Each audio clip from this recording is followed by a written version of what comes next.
Good morning and welcome to your bite-sized news. I'm Paul Brooker and today is the 9th of September 2025. There's been a little bit going on, a lot of exposure going on out there, but let's dive in and find out. Nepal has lifted its ban on Facebook, YouTube and other major social media sites after violent protests left at least 19 people dead and dozens injured. Demonstrators, largely from Gen Z, clashed with police in Kathmandu, accusing the government of censorship and corruption. Riot police used tear gas and live fire as crowds stormed the barriers around Parliament. Facing growing outrage, Nepal's technology minister confirmed early Tuesday that access to social media has been restored, even as tensions remain high. Russia and the United Arab Emirates have signed a major economic deal aimed at boosting trade and investment. The agreement lowers export costs, opens dozens of Emirati sectors to Russian companies from finance and transport to research and ship repair, and allows Emirati firms access to healthcare, education and retail in Russia. Officials say it will also strengthen the North Sea transport corridor, linking Russia with the Middle East, Africa and Asia.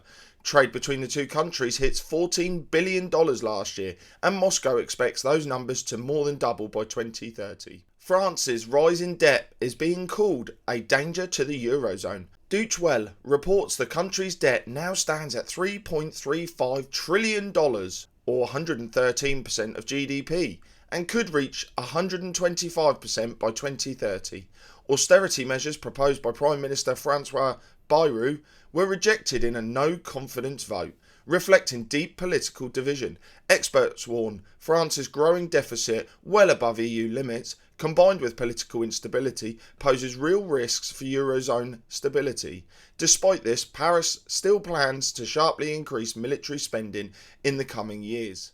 President Trump has issued what he calls a last warning to Hamas, demanding the release of Israeli hostages still held in Gaza. In a post on Truth Social, Trump said Israel has already accepted his terms and urged Hamas to do the same or face consequences. Shortly after, Israel's defense minister echoed the warning, threatening Hamas with annihilation unless it lays down its arms. Hamas, meanwhile, says it's ready to sit at the negotiating table to discuss a possible ceasefire. German investigators have reportedly named former Ukrainian Commander-in-Chief Valery Zaluzhny as the mastermind behind the 2022 Nord Stream pipeline sabotage, according to Die Welt.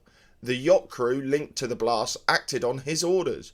Zaluzhny, now Ukraine ambassador to the UK, has denied any role, but speculation is growing that he may challenge President Zelensky in a future election. Russia, meanwhile, insists Western special forces, not Ukraine, were behind the attack. 6 people have been killed and several others injured in a shooting at a bus station in East Jerusalem. Israeli officials say 2 Palestinian gunmen from the West Bank carried out the attack before being shot dead.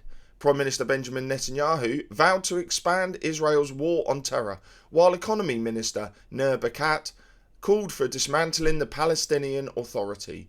Palestinian leader Mahmoud Abbas condemned all violence, but Hamas described the shooting as a response to Israel's war in Gaza, where the death toll now has topped 64,000. And that was your bite-sized news on the 9th of September 2025. Thank you for joining us and we look forward to seeing you all again tomorrow. So take care, God bless, see you all soon. Bye now.